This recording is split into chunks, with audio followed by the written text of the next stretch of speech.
اس وقت پاکستانی عوام پاکستان کے اندر اور باہر دونوں طرف اپنی جیت کا جشن منا رہی ہے۔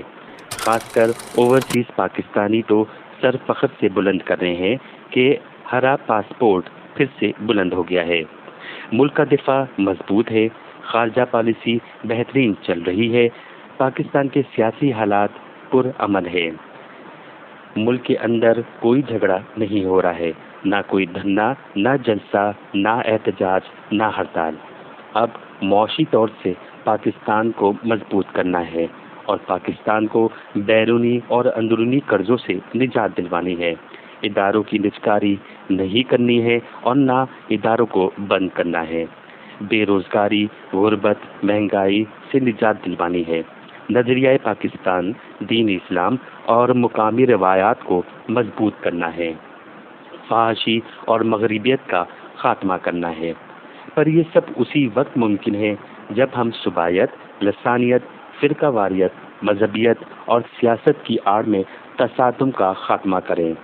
اب سپاہیوں کے بعد عوام کی باری ہے۔ سیاسی خلفشار کا حصہ نہ بنے، احتجاج کی سیاست کا خاتمہ کریں۔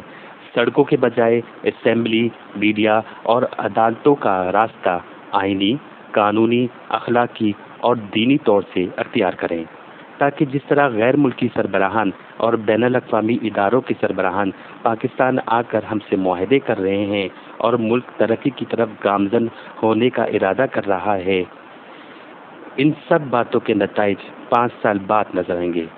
پاکستانیوں، سیاستدانوں کا یہ تیور ہمیشہ یاد رکھنا، جب حکومت میں ہوتے ہیں تو الگ سوچ رکھتے ہیں اور جب اپوزیشن میں ہوتے ہیں تو الگ سوچ رکھتے ہیں۔ اب پاکستانیوں کو سیاسی جماعت اور سیاسی شخصیت کے پیچھے پاگل ہونے کی ضرورت نہیں ہے۔ پاکستان اور اس کے نظریے اور جغرافیے کے لیے کام کرنا ہوگا۔ تصادم کے بجائے اسلامی جمہوریت کا راستہ اپنانا ہوگا۔ پاکستان زندہ باد، پاکستانی پائندہ باد۔